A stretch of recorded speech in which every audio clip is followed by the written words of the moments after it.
Après de nombreuses interventions, à propos de l'application Gossip, qui est un outil supplémentaire du harcèlement, on a voulu approfondir et creuser le sujet du harcèlement en réalisant un reportage, à partir notamment des témoignages qu'on a pu recueillir et recevoir.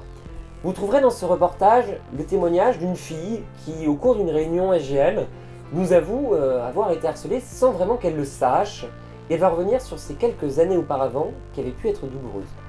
Puis vous verrez dans un second temps une interview de Éric de Barbieux, qui est chargé de mission au ministère autour de la prévention et de la lutte contre les violences dans le milieu scolaire. Il y a quelques années, c'était en troisième à peu près. Parce que j'ai l'impression que dans les lycées, dans les collèges, tout le monde insulte un peu tout le monde. Et sur le coup, on réagit pas trop, sauf que ça a duré quand même plusieurs mois. Et vraiment, le regard de certains garçons de ma classe qui étaient vraiment insistants sur moi, je me sentais pas bien. Il y en avait qui se permettaient dans les couloirs de me mettre des mains aux fesses. Non, ça c'était vraiment arrivé? C'est vraiment vrai. Il y en a qui se permettaient de me mettre des mains aux fesses, il y en a un, il m'a déjà touché les seins. Donc ça, tu sais que c'est ce qu'on appelle du harcèlement sexuel. Oui, mais je sais pas, on est jeunes, on est en troisième, je me dis que les mecs, ils ont juste que ça à foutre. Je leur gueule dessus, je leur dis ouais, vous êtes des bâtards, j'essaie de les frapper, ou enfin voilà, mais je peux rien faire en soi. Mais c'est ça souvent, et en fait, on s'en rend pas compte. Moi, je me suis pas dit que j'allais porter plainte parce qu'un mec m'avait mis une main aux fesses. J'allais faire quoi? J'allais arriver au commissariat et dire oui, alors ce garçon de ma classe, il m'a mis une main aux fesses. Je pense qu'il faudrait peut-être plus les sensibiliser, peut-être leur faire comprendre que ça se fait pas, qu'on n'est pas juste un corps et qu'on peut faire ce qu'on veut avec. Enfin, moi vraiment, ça m'avait... Enfin, j'étais choquée en fait, je comprenais pas comment un garçon, et il y en avait pas qu'un, hein, c'est plusieurs, qui pouvaient se permettre ce genre de choses. Et tout ça, c'était dans les couloirs du lycée. Et il y a personne qui dit rien. Est-ce que t'en as parlé à quelqu'un? Non, j'en ai parlé à personne, parce que je sais pas, je voyais pas l'intérêt, j'avais pas envie qu'on croie que je me fasse harceler ou des choses comme ça. Je réagissais quand même, je faisais pas rien. Je leur disais non, les gars, arrêtez, ça m'embête. Mais le mec, il a juste suffi qu'il m'attrape le bras et chantait tout de suite qu'il était beaucoup plus fort que moi, je pouvais rien faire. Il y a ce problème-là aussi, hein, de force et de supériorité que l'autre. Les garçons savent qu'ils sont supérieurs à nous et ils en profitent. Ils savent qu'on a peur, ils savent qu'on est impuissant et du coup, ils en profitent, ils font ce qu'ils veulent.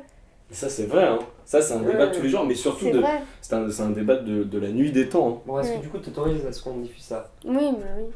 Non, j'ai pas oui, bah oui. Oui, non, mais ça me dérange pas. Mais après, c'est bien qu'elle ait pris la parole. Il y a plein d'autres d'autres exemples. Enfin, ça arrive pas que dans les lycées. Moi, ça m'est déjà aussi arrivé dans le bus.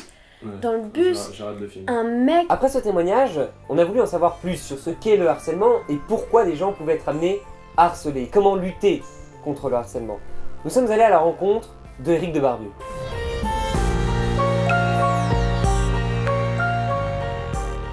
Ma mission a beaucoup porté sur le harcèlement, puisque je pense que c'est un des problèmes majeurs des questions de violence à l'école, dont on parle maintenant, mais que depuis 4 ans en réalité. Effectivement, et justement, comment est-ce que vous, monsieur de Barbieux, vous pourriez définir le harcèlement? Écoutez, si vous voulez, je crois qu'on ne comprend rien à la violence à l'école si on ne se rend pas compte que c'est d'abord des faits qui ne sont pas forcément excessivement spectaculaires. Alors c'est cet aspect de répétitivité, de petites agressions qui peuvent être des agressions aussi bien verbales, bien sûr, que plus symboliques. Et donc il y a une espèce d'escalade dans la concentration de ces, moi ce que j'appelle des micro-violences répétées. Pourquoi, selon vous, des élèves harcèlent? Pourquoi est-ce qu'on a des harceleurs? Pourquoi est-ce que des gens blessent, heurtent la sensibilité de leurs camarades? Alors d'abord, il n'y a pas de type de harceleur. Il faut le savoir, on n'est pas prédestiné à être un harceleur. Mais par contre, il y a un fonctionnement qui est toujours le même, je dirais, ou très souvent le même en tout cas, qui fait que moi, le harcèlement, je l'appelle l'oppression conformiste. C'est-à-dire que c'est plutôt quelque chose qui se passe d'abord, il ne faut pas l'oublier, en groupe, avec un leader éventuellement, mais en groupe, où il y a un refus de la différence. Et c'est d'ailleurs assez intéressant de voir que le harcèlement est quelque chose qui monte beaucoup depuis la fin de l'enfance, je dirais CM1, CM2, vous voyez, pour culminer en collège et diminuer très brutalement au niveau du lycée. Vous voyez? Ce qui ne veut pas dire que ça n'existe pas au lycée, mais ça existe beaucoup moins. Peut-être parce qu'on se rend compte qu'être une grosse brute de cours de récréation, c'est pas terrible. Pour lutter contre le harcèlement, il faut que ce soit une vraie alliance. d'une part les adultes qui ont leur boulot à faire, les personnels de l'éducation nationale, mais aussi les parents, bien sûr, qui doivent mettre en place, c'est vrai, des actions de sensibilisation, qui doivent créer, par exemple, quand on a créé le concours Agir ensemble contre le harcèlement, vous voyez, des choses comme ça, pour sensibiliser à la fois les professeurs, mais aussi bien sûr les élèves, mais aussi les parents. C'est-à-dire qu'on n'imagine pas que ces petites choses qui ont toujours existé, parce que c'est ça qu'on dit, ne font pas de mal. Bon. Et ça, je crois qu'on a plus ou moins réussi quand même. Alors c'est vrai que je suis très intéressé, moi, par ce qui se passe autour de cette application Gossip actuellement, parce que quoi qu'il en soit, c'est les lycéens eux-mêmes qui se rendent compte, non, ça ne doit pas passer par nous. Ce qui veut bien dire que les campagnes de sensibilisation ont quand même un peu réussi. Tout simplement, le harcèlement, maintenant, pour la plupart des jeunes, non, pas moi. Mais il y a aussi le rôle essentiel des élèves, des jeunes eux-mêmes. C'est vrai qu'un des exemples magnifiques qu'on a réussi, c'est le concours donc Ensemble contre le harcèlement. Quand vous vous rendez compte qu'en 2 ans, il y avait plus de 1800 projets qui ont émané de ce concours, et ce sont des projets qui viennent des élèves eux-mêmes, avec l'aide des adultes. Sans les adultes, ça ne se serait pas produit, tout simplement parce qu'il n'y aurait pas eu l'occasion. En attendant, c'est leur production.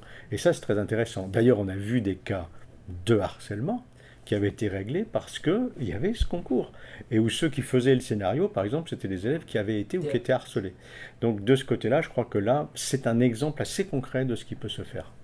Vous l'avez compris, le harcèlement est une lutte quotidienne. C'est un combat de tous les jours auquel vous pouvez vous joindre. Si ce sujet vous a intéressé et que vous désirez en savoir davantage, en savoir plus, vous pouvez cliquer ici pour retrouver l'interview intégrale. Maintenant, c'est à vous de jouer. Vous pouvez partager cette vidéo pour alerter et rester vigilant, notamment avec votre entourage, sur le phénomène que représente le harcèlement.